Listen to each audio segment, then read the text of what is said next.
ये 1932 का खतियान में केवल आदिवासी का पर्चा है, ऐसा बात नहीं है। यहाँ आदिवासी हैं, गैर आदिवासी हैं, बहुत सारे मजहब के लोगों का पर्चा है। पहला प्राथमिकता उनको मिलना चाहिए और उसी के आधार पर यहाँ 1932 के आधार पर यहाँ पर स्थानीय नीति बनना चाहिए। जिसके पास पर्चा नहीं है वो थर्ड ग्रेड फोर्थ ग्रेड में बाहर का आदमी 10-12 में यहाँ आकर के थर्ड ग्रेड फोर्थ ग्रेड का नौकरी ले लेगा, इसको हम लोग बर्दाश्त करेंगे। जगन्नाथ महतो चिट्ठी लिख दी है, अमित महतो इस्तीफे की पेशकश कर दी है, आप बोल रहे हैं कि नहीं करना चाहिए, तो उस समय सरकार को क्यों नहीं बोला? ये तो सवाल आप लोग पे भी उठा। और जो अमित महतो जी बोल रहे हैं वो सही बात बोल रहे हैं, और हमने तो इसके पहले विधानसभा में बोला था। अरे भाई, समय गुजर रहा है, समय आपका इंतजार करेगा क्या? इधर आप बोलते हैं कि हम रोजगार वर्ष होगा, लोगों को नौकरी दिया जाएगा, 6 महीने के अंदर 5 लाख लोगों को, 6 लाख लोगों को नौकरी दिया जाएगा। आज इसी के चलते नहीं बन पाया। शराब के बारे में जो मैंने विधानसभा में उठाया था और आज भी मैं उस बात पर कायम हूँ, सरकार शराब न बेचे। जो शिबू सोरेन यहाँ के केवल आदिवासियों के लिए नहीं, गैर आदिवासी सारे मजहब के लोगों के लिए उन्होंने कहा था कि यहाँ शराबबंदी होना चाहिए। राजस्व बढ़ाने का तो बहुत सारा तरीका है और लोगों को भी दिया जा सकता है, बट मेरा जोर था कि शराब सरकार न बेचे। जेएमएम के वरिष्ठ नेता और विधायक लोबिन हेम्ब्रम हमारे साथ इस वक्त मौजूद हैं। लोबिन दा, आप कई मुद्दों पर देखा गया है कि आप अपनी ही सरकार में आईना दिखाने की कोशिश करते हैं। आप बार बार सीएनटी, एसपीटी इन मुद्दों को उठाते हैं। पिछली विधानसभा में आपने एक शराब का भी मुद्दा उठाया था। तो जो शराब पर आपने विधानसभा में बयान दिया था, क्या आप आज तक उस बयान पर कायम हैं या आपकी सोच में कोई बदलाव आया? सबसे पहले मैं आपको धन्यवाद देता हूँ। शराब के बारे में जो मैंने विधानसभा में उठाया था और आज भी मैं उस बात पर कायम हूँ। कम से कम सरकार शराब न बेचे। तो शराब तो अभी सरकार नहीं बेच रही है। नहीं बेच रही है, आप शराबबंदी चाहते हैं? बिल्कुल शराबबंदी चाहते हैं। और हमारे जो झारखंड के माननीय गुरुजी, जो झारखंड को राज्य को अलग किया, और आज से नहीं, ये शुरू से ही, जिस समय एमपी नहीं थे उसी समय से मैं उसके साथ रहा हूँ। उन्होंने अंगुली पकड़ करके हमको राजनीति सिखाया और ये शराब और शिक्षा पर उसका ज़्यादा बल था। और आज इसलिए हमको बोलना पड़ रहा है क्योंकि माननीय मुख्यमंत्री हेमंत सोरेन माननीय गुरुजी शिबू सोरेन के पुत्र हैं। और जिस तरह से पेपर में जो आया था कि उत्पाद विभाग की टीम यहाँ से छत्तीसगढ़ जाने के बाद जो पेपर कटिंग हमने विधानसभा में लहराया था और बताया था, उससे स्पष्ट लग रहा था कि यहाँ भी उसी के तर्ज पर जोर दिया गया था। इसीलिए हमने कहा कि इसका मतलब है यहाँ भी सरकार शराब बेचेगी। इसीलिए इस बात को हमने कहा कि भाई, जो शिबू सोरेन यहाँ के केवल आदिवासियों के लिए नहीं, गैर आदिवासी सारे मजहब के लोगों के लिए उन्होंने कहा था कि यहाँ शराबबंदी होना चाहिए और शराब से लोगों को दूर रहना चाहिए, क्योंकि शराब के चलते एक एक परिवार बर्बाद हुआ है और कितने लोग शराब के चलते अपना बाल बच्चे को पढ़ाई लिखाई छुड़वा दिया। घर में मार पीट कलह बहुत कुछ होते रहा और ये तो सर्वविदित है, सब लोग जान रहे हैं। तो जो शिबू सोरेन जिंदगी भर आज तक इस आवाज़ को बुलंद करते रहा और आज यहाँ सरकार अगर शराब बेचेगी, जो छत्तीसगढ़ के तर्ज पर इन्होंने जोर देने का जो बात किया था, तो अभी तो शराब के मुद्दे पर सरकार ने छत्तीसगढ़ कॉरपोरेशन को सिर्फ परामर्शी के तौर पे नियुक्त किया है कि वो बताएगी कि शराब से राजस्व कैसे बढ़ सकता है झारखंड में, जबकि यहाँ से छोटा स्टेट है छत्तीसगढ़, फिर भी वहाँ सरकार को ज़्यादा पैसा राजस्व के तौर पे आता है शराब में, तो बस वो परामर्श लेगी। ओह, देखिए, राजस्व की बात अलग है, बट यहाँ पर शिबू सोरेन का पुत्र हेमंत सोरेन, जो वहाँ का जो उत्पाद आयुक्त वगैरह के सब लोग गए थे और जो पेपर में आए थे उस आधार पर हमने कहा था। और ये मैं बाद कैबिनेट ने उसकी मंजूरी दे दी है। आपके विरोध होने के बावजूद भी परामर्शी नियुक्त कर लिया गया है छत्तीसगढ़ की कंपनी को, जो सरकारी कंपनी है। वो सलाह देगी कि कैसे राजस्व ज्यादा हो सकता है झारखंड में प्राप्ति। नहीं, राजस्व देखिए, राजस्व बढ़ाने का तो बहुत सारा तरीका है और लोगों को भी दिया जा सकता है, बट मेरा जोर था कि शराब सरकार न बेचे। ये मेरा ये था, सरकार शराब न बेचे, क्योंकि यहाँ माननीय मुख्यमंत्री हेमंत सोरेन की सरकार चल रही है और माननीय गुरुजी बराबर नशाबंदी के पक्ष में बोलते रहे हैं। इसलिए मेरा ये तो तथ्य था कि यहाँ सरकार शराब न बेचे। लोबिन दास ने विधानसभा में उठाया इस मुद्दे को, उसके बाद परामर्शी नियुक्त हो गई, कैबिनेट का फैसला। आगे भी अगर सरकार जो आप आशंका जाहिर कर रहे हैं अगर वो काम करती है तो लोबिन दा का स्टैंड क्या होगा? एकदम वही रहेगा।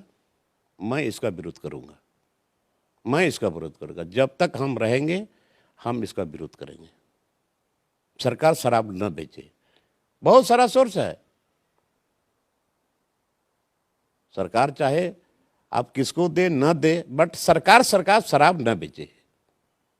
मेरा स्टैंड कायम रहेगा। तो अभी तक तो बेच नहीं रही है, अभी तो सिर्फ राजस्व का बात है कि राजस्व कैसे बढ़ेगा सरकार को, ये पता लगाने के लिए परामर्शी नियुक्त हुआ है। आप आशंका जाहिर कर रहे हैं कि ऐसा हो सकता है भविष्य में। ओहो, राजस्व बढ़ेगा, किस तर्ज पर सरकार बढ़ाएगी वो अलग बात है, बट जो छत्तीसगढ़ जो यहाँ का उत्पाद विभाग का टीम गया था, मैं उस आधार पर बोल रहा हूँ। छत्तीसगढ़ मॉडल आप नहीं चाहते हैं? छत्तीसगढ़ में वहाँ सरकार, हम छत्तीसगढ़ मॉडल नहीं चाहते हैं। और छत्तीसगढ़ मॉडल जो हमको लगा पेपर कटिंग के देखने से कि यहाँ सरकार शराब बेचेगी, मैं उसका विरोध करता हूँ और उस पर मैं कायम रहूँगा। दूसरी सवाल आ रही है इस बात की, नियोजन नीति और स्थानीय नीति को लेकर हर जगह तरह तरह की चर्चा सुनने को मिल रही है। आप ही के पार्टी के एक पूर्व विधायक है अमित महतो, उन्होंने अपने इस्तीफे की पेशकश भी कर दी है। आपके जगन्नाथ महतो ने भी सीएम को पत्र लिखकर अपनी आपत्ति जाहिर की है। आज उन्होंने बोकारो में भी कुछ इससे संबंधित बयान दिया। लोबिन दा क्या चाहते हैं? देखिए, स्थानीय नीति तो हम लोगों ने इलेक्शन के टाइम में हर स्टेज में हम लोगों ने घोषणा किया था कि हमारी सरकार बनेगी, माननीय मुख्यमंत्री हेमंत सोरेन की सरकार बनेगी, स्थानीय नीति हम लोग बनाएंगे। और अभी तक स्थानीय नीति नहीं बना, इसके चलते हमने विधानसभा में इस बात को रखा था। और अभी भी हम चाहते हैं कि स्थानीय नीति बने। अभी हम लोग आइडेंटिफाई नहीं कर पा रहे हैं कौन यहाँ का स्थानीय है, कौन है स्थानीय। और स्थानीय आज तक कोई आइडेंटिफाई किया ही नहीं, इसलिए स्थानीय नीति बनना चाहिए। पिछली सरकार ने तो कर दिया था चिन्हित, आपने उसको खारिज ठीक किया। है, पिछली खारिज नहीं हुआ है। जब यहाँ स्थानीय नीति बना नहीं, माननीय मुख्यमंत्री रघुवर दास जी थे, उन्होंने जो स्थानीय नीति बनाया उस पर था कि जो बाहर के लोग हैं, झारखंड से बाहर के लोग हैं, वो अगर यहाँ आए हैं नौकरी करने के नाम पर, बिजनेस करने के नाम पर, और आज उसका बेटा बेटी यहाँ अगर मैट्रिक पास किया है तो वो भी यहाँ का स्थानीय हो गया, वो भी 3rd ग्रेड 4th ग्रेड में। हम लोग कोई IAS IPS doctor engineer BDO CO का बात नहीं करते हैं। जो 3rd ग्रेड है, 3rd ग्रेड 4th ग्रेड की यहाँ के भूमिपुत्र को लोगों को मिलना चाहिए। लेकिन और इसके बाद हम लोगों ने मुख्यमंत्री के यहाँ बैठक किया था और हमने कहा था और विधायक लोगों ने भी कहा था, ये 1932 का जिसका खतियान है, जिसके पास पर्चा है, केवल वो आदिवासी के नहीं, मूलवासी का नहीं, यहाँ झा जी लोग हैं, ओझा जो लोग हैं, पांडे जो लोग हैं और वगैरह वगैरह बहुत सारे लोग हैं, बहुत मजहब के लोग हैं, उनके पास भी खतियान है। तो जिसके पास खतियान है वही ना यहाँ का स्थानीय व्यक्ति हो सकता है। तो ये 3rd ग्रेड 4th ग्रेड में भी अगर हम यहाँ के लोगों को प्राथमिकता नहीं दिया, स्थानीय उसके लिए नहीं बनाए, तो फिर किसके लिए बनेगा? तो आप लास्ट सर्वे सेटलमेंट चाहते हैं या फिर आप चाहते हैं कि नहीं 32 में तो हर जगह नहीं हुआ था सर्वे? अरे भाई 32 में हुआ है, बाद में इधर कुछ शायद बाद में हुआ है, तो यहाँ पर इसको आधार बना जाए, और उधर में जो 32 में हुआ है 32 को आधार बना जाए। कुछ जगह उससे पहले हुआ है, 27 में भी हुआ नहीं 27 में नहीं हुआ, 27 में नहीं हुआ, 1932 है। इसके बाद इधर शायद 50 से कम या क्या हुआ है वो बात अलग बात। इधर लास्ट सर्वे सेटलमेंट लास्ट सर्वे सेटलमेंट को हम लोग आधार मानते हैं, और उसमें सारे लोग, केवल आदिवासी का बात नहीं है, लोगों का दिमाग तो साफ नहीं हो रहा है अभी भी। ये 1932 का खतियान में केवल आदिवासी का पर्चा है ऐसा बात नहीं है, यहाँ आदिवासी हैं, गैर आदिवासी हैं, बहुत सारे मजहब के लोगों का पर्चा है। पहला प्राथमिकता उनको मिलना चाहिए, और उसी के आधार पर यहाँ 1932 के आधार पर यहाँ पर स्थानीय नीति बनना चाहिए, तब यहाँ के लोगों को फायदा हो सकता है। तब जो नियोजन नीति आपकी सरकार ने अभी बनाया है उस पे आपका क्या? अरे भाई, जब स्थानीय नीति नहीं बना तो फिर नियोजन नीति आप कैसे बनाएंगे? आप डिफाइन किए कि कौन है यहाँ का स्थानीय, कौन है स्थानीय? तो जब स्थानीय आप डिफाइन नहीं किए हैं तो फिर नियोजन नीति आप कैसे बना देंगे?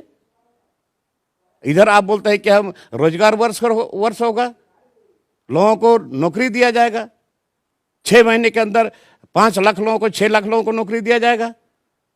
आज इसी के चलते नहीं बन पाया। आज अगर हम लोग नियोजन नीति में अभी हम लोगों को हम नौकरी देना चाहेंगे, तो जो रघुवर दास सरकार बनाया था उसी के तर्ज पर बाहर के लोग भी आ जाए, जो मैट्रिक पास किया है यहाँ का बेटा, उसका बेटा बेटी, तो वो भी आ जाएगा थर्ड ग्रेड फोर्थ ग्रेड में। क्या हम लोग थर्ड ग्रेड फोर्थ ग्रेड के भी लायक नहीं है क्या? वो तो आपकी सरकार बनाई है दादा की 10th और 12th यहाँ पास होना होगा, और रिजर्व। मेरा सुन लीजिए ना, उसके बाद आप बताइएगा हम झूठ बोल रहे हैं या सच बोल।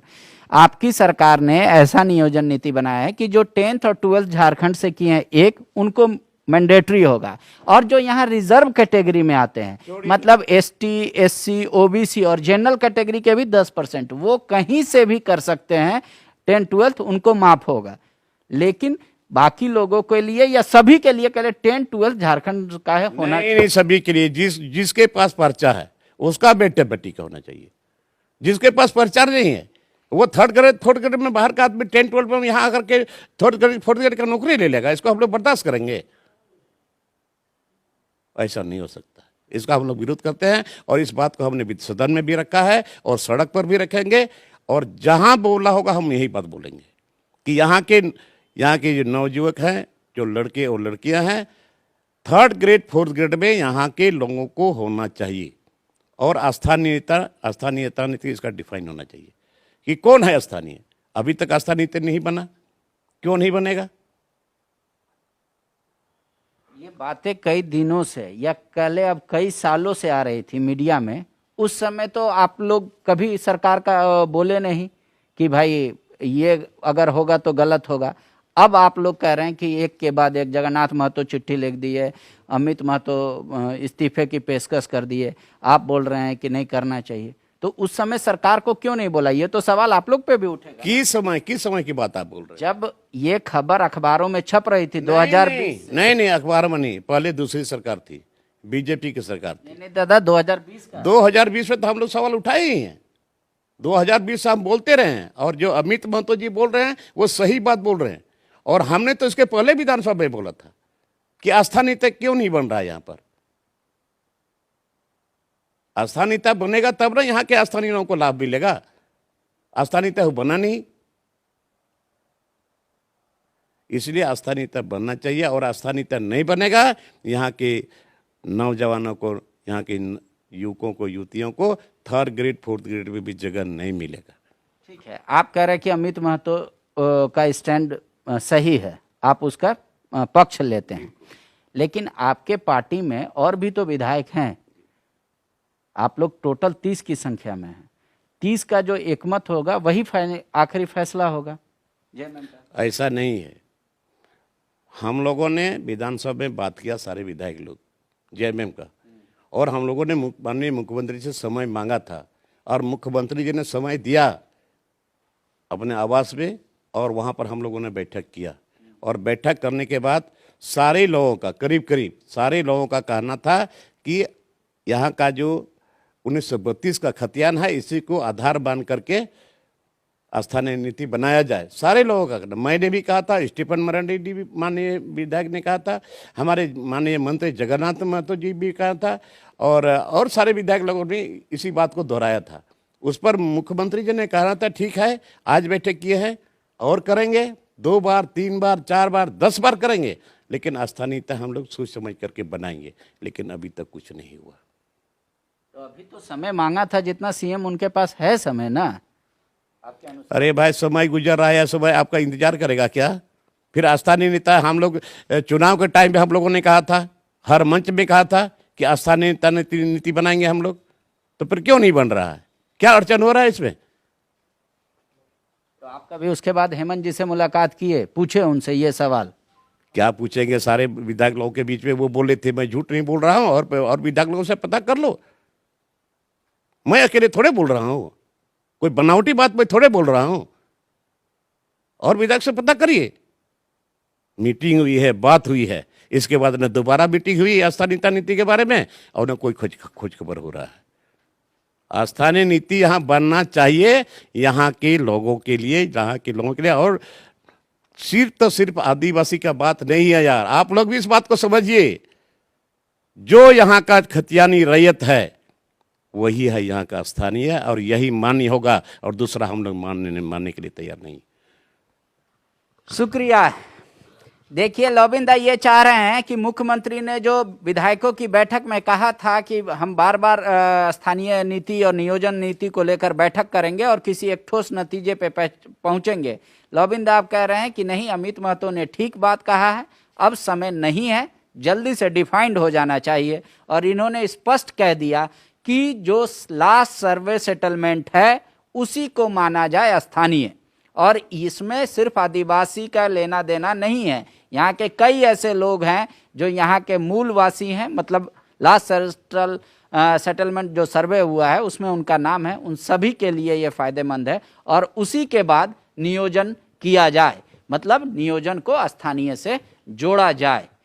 आप देख रहे थे लोबिंदा कह रहे कई मुद्दे पर वो अपनी बात रखते रहे हैं और आगे भी रखते रहेंगे। शुक्रिया।